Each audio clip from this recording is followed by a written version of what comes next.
পেটিএমের খারাপ সময় চলছে, আর এই সময় কিছু মানুষ বিজয় শেখর শর্মার পেটিএম ইমোশনকে সাপোর্ট করছে, আর আরবিআই এর যে অ্যাকশন তাকে আনফেয়ার বলছে। তারা মনে করছে পেটিএম উইল বাউন্স ব্যাক।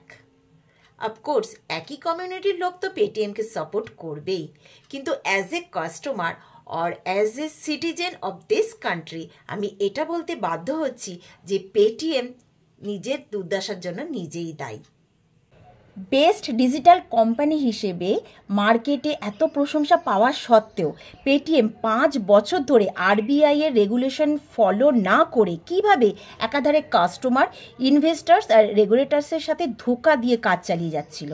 এটা বলছি না যে পেটিএম এই মুহূর্তে বন্ধ হয়ে যাচ্ছে, কিন্তু এটা কিন্তু ঠিক যে পেটিএমে গ্রাহকদের এবার এই নিয়ে চিন্তা করা বা সাবধান হওয়ার সময় এসেছে। ঠিক না বেঠিক সেটা তো আপনারা বলে দেবেন, আমি শুধু আপনাদের সামনে কিছু তথ্য তুলে ধরব। Hello friends, this is Nupur, welcome to Nupur's blog. আজকের ভিডিও পেটিএম নিয়ে, তো চলুন ভিডিও শুরু করা যাক। 2015-তে পেটিএম পেমেন্ট ব্যাংক আরবিআইয়ের তরফ থেকে লাইসেন্স পায়। 2017-তে তারা বিজনেস শুরু করে। ঠিক তারই বছর আরবিআইয়ের তরফ থেকে পেটিএম ব্যান করে দেওয়া হয়। আপনি যদি পেটিএম গ্রাহক হন, শুধুমাত্র ওয়ালেট ইউজ করেন, তাহলেও আপনাকে কিন্তু কেওয়াইসি করতে হবে। আর এই কেওয়াইসির জন্য আপনাকে পাঠানো হবে নিকটবর্তী কোনো দোকানে। সেখানে আপনাকে ফিঙ্গারপ্রিন্ট রেজিস্টার করতে হবে আর আধার কার্ডের ওটিপি নাম্বার শেয়ার করতে হবে। কেওয়াইসি ফর্মের মধ্যে কিন্তু লেখাই থাকে যে এটা আপনাকে সেকেন্ডবার যখন আপনি ওটিপি শেয়ার করছেন তখন সেটা লাগছে আপনার নিউ অ্যাকাউন্ট খোলার জন্য। এটা কিন্তু সম্পূর্ণ পেটিএম চেপে যায়, এই কথাটা কিন্তু কাস্টমারকে জানানো হয় না।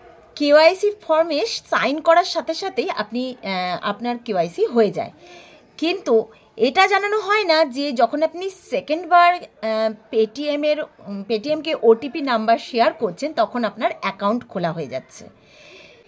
লাখো লোকের অ্যাকাউন্ট এইভাবে খোলা হয় তাদেরকে না জানিয়ে। সেকেন্ডবার ওটিপি শেয়ার করতে বলে অনেকে এটা বুঝতেই পারে যে অ্যাকাউন্ট খোলার জন্য এই ওটিপিটা নেওয়া হচ্ছে। সেকেন্ডবার ওটিপি শেয়ার করতে না চাইলে আপনাকে পেটিএম ওয়ালেটের কেওয়াইসি দেওয়া হবে না।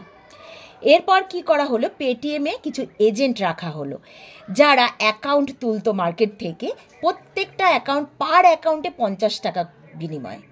এরপর তারা কি করলো, তারা নিজেদের ডাউনে আবার নিজেদের আন্ডারে আরও কিছু এজেন্ট রাখলো, যাদেরকে তারা নিজেদের 50 টাকা কমিশনের মধ্যে থেকে 30 টাকা করে তাদেরকে দিল আর বাকি 20 টাকা রাখলো নিজেদের পকেটে। এইভাবে পেটিএমকে প্রমোট করা হয় খোলাখুলি।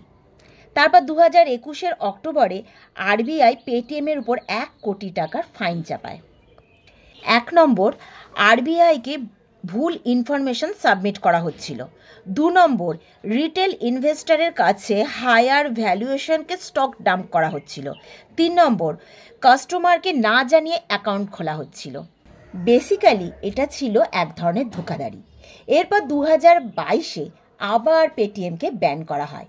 এবার এটার ব্যান করার কারণ ছিল একটা প্যান নাম্বারের ভিত্তিতে 10,000 অ্যাকাউন্ট খোলা হচ্ছে, আর তার পরিবর্তে আপনাকে ইন্টারেস্ট দিলেও তার কোনো সঠিক ইনফরমেশন ইনকাম ট্যাক্স ডিপার্টমেন্টে দেওয়া হচ্ছিল না।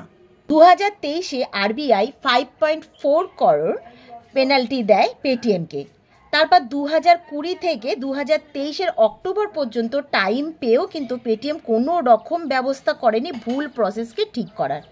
2022-এ ইডি রেড করে পেটিএমে অফিসে। চাইনিজ অ্যাপ কানেকশনের ভিত্তিতে, যেহেতু ইনভেস্টররা সব চাইনিজ ছিল, সরকারের ভয় ছিল পেটিএম হয়তো সমস্ত ডেটাগুলো চায়নার কোনো কোম্পানিকে শেয়ার করে দিচ্ছে। যেহেতু কোটি কোটি গ্রাহক পেটিএমে, সেহেতু ভরে ভরে টাকা জমা হচ্ছিল। পেটিএমের অ্যাপ ছাড়া আপনি পেটিএমের ব্যাংক অ্যাকাউন্ট অ্যাক্সেস করতে পারবেন না। তাহলে আপনাকে ব্যাংক অ্যাকাউন্ট অ্যাক্সেস করতে হলে পেটিএম অ্যাপ রাখতে হবে। এবার পেটিএম অ্যাপটা যদি বন্ধ হয়ে যায় কোনো কারণে, তাহলে আপনি কি করবেন? আপনার ওয়ালেটে যদি প্রচুর টাকা থেকে থাকে পেটিএমের কাছে, তখন আপনি টাকাটা পাবেন কি করে রিটার্ন? তার কোনো তো মাধ্যমই থাকে না, তাই না? কোনো কাস্টমারের ব্যাংক ডেটা শেয়ার করা হয় না কোনো কোম্পানির সাথে, কিন্তু এখানে তো পুরো সার্ভার শেয়ার করা হচ্ছিল। 51% ভাগের ওনার হচ্ছেন বিজয় শেখর শর্মা, আর 49% ভাগের ওনার হচ্ছেন পেটিএম প্যারেন্টস কোম্পানি। এবার তাহলে করণীয় কি? যেসব দোকানে কিউআর বোর্ড লাগানো আছে বা সাউন্ড বক্স লাগানো আছে সেগুলো কিন্তু ইউজলেস হতে পারে। 29 ফেব্রুয়ারির পর নতুন করে পেটিএমে কোনো রকম টাকা রাখা যাবে না, শুধুমাত্র টাকা তোলা যাবে। পেটিএমের শেয়ার মার্কেট অলরেডি ফল করে গেছে, সুতরাং যারা পেটিএমে শেয়ার মার্কেটে টাকা খাটান তাদের জন্য কিন্তু এটা একটা ব্যাড নিউজ।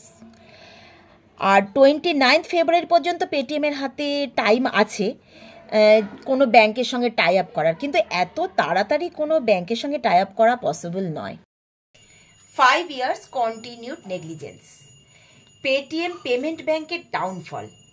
5 বছর লাগাতার আরবিআই এর রুলস ভঙ্গ করা, কাস্টমারকে না জানিয়ে তার নামে অ্যাকাউন্ট খোলা, বেসিক্যালি খুব তাড়াতাড়ি গ্রো করার জন্য পেটিএম মানুষের বিশ্বাস ভঙ্গ করেছে।